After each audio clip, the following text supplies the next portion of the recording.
Up to 2.4 million trees would be cut down as part of a project to prevent major wildfires in a federally protected New Jersey forest heralded as a unique environmental treasure. New Jersey environmental officials say the plan to kill trees in a section of Bass River State Forest is designed to better protect against catastrophic wildfires, adding it will mostly affect small, scrawny trees, not the towering giants for which the Pinelands National Refuge is known and loved. But the plan, adopted October 14 by the New Jersey Pinelands Commission and set to begin in April, has split environmentalists. Some say it is a reasonable and necessary response to the dangers of wildfires, while others say it is an unconscionable waste of trees that would no longer be able to store carbon as climate change imperils the globe. Foes are also upset about the possible use of herbicides to prevent invasive species regeneration, noting that the Pinelands sits atop an aquifer that contains some of the purest drinking water in the nation. And some of them fear the plan could be a backdoor to logging the protected woodlands under the guise of fire protection, despite the state's denials. In order to save the forest, they have to cut down the forest, said Jeff Tittle, the retired former director of the New Jersey Sierra Club, calling the plan shameful and Orwellian. Pinelands Commissioner Mark Lobauer voted against the plan, calling it ill-advised on many levels. He says it could harm rare snakes, and adds that he has researched forestry tactics from western states and believes that tree thinning is ineffective in preventing large wildfires. We are in an era of climate change.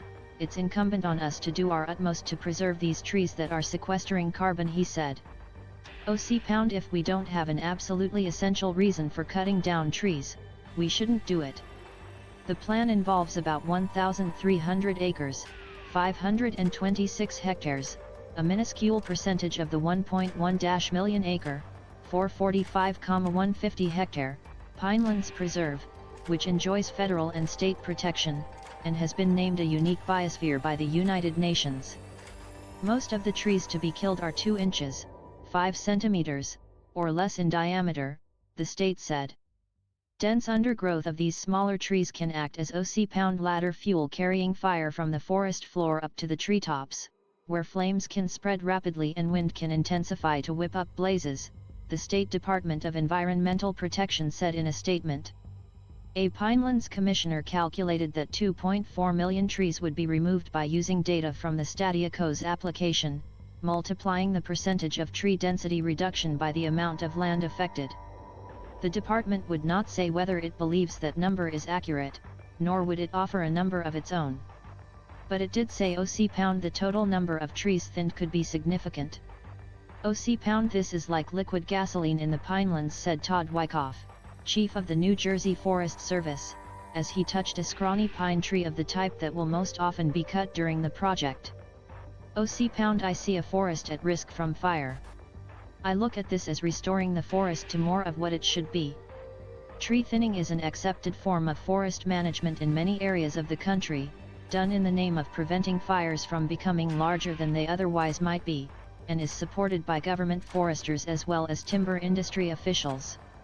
But some conservation groups say thinning does not work. New Jersey says the cutting will center on the smallest snow-bent pitch pine trees, and an intact canopy will be maintained across the site. The state's application, however, envisions that canopy cover will be reduced from 68% to 43% on over 1,000 acres, 405 hectares, with even larger decreases planned for smaller sections. And scrawny trees aren't the only ones that will be cut. Many thick, tall trees on either side of some roads will be cut down to create more of a fire break, where firefighters can defend against a spreading blaze. The affected area has about 2,000 trees per acre, 4 times the normal density in the Pinelands, according to the state. Most of the cut trees will be ground into wood chips that will remain on the forest floor, eventually returning to the soil, the department said, adding, it is not anticipated that any material of commercial value will be produced because of this project. Some environmentalists fear that might not be true, that felled trees could be harvested and sold as cord wood, wood pellets, or even used in making glue. I am opposed to the removal of any of that material, Lobauer said. OC that material belongs in the forest where it will support habitat and eventually be recycled into the soil. OC even if they use it for wood pellets, which are popular for burning in wood stoves, that releases the carbon. John Cecil, an assistant commissioner with the department, said his agency is not looking to make a profit from any wood products that might be removed from the site.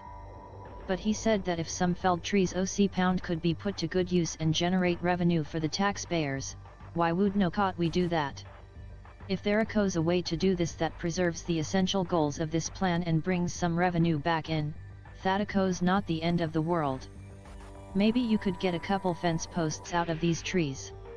Created by an act of Congress in 1978, the Pinelands district occupies 22% of New Jersey OCO's land area, is home to 135 rare plant and animal species, and is the largest body of open space on the mid-Atlantic seaboard between Richmond, Virginia, and Boston. It also includes an aquifer that is the source of 17 trillion gallons, 64 trillion liters, of drinking water.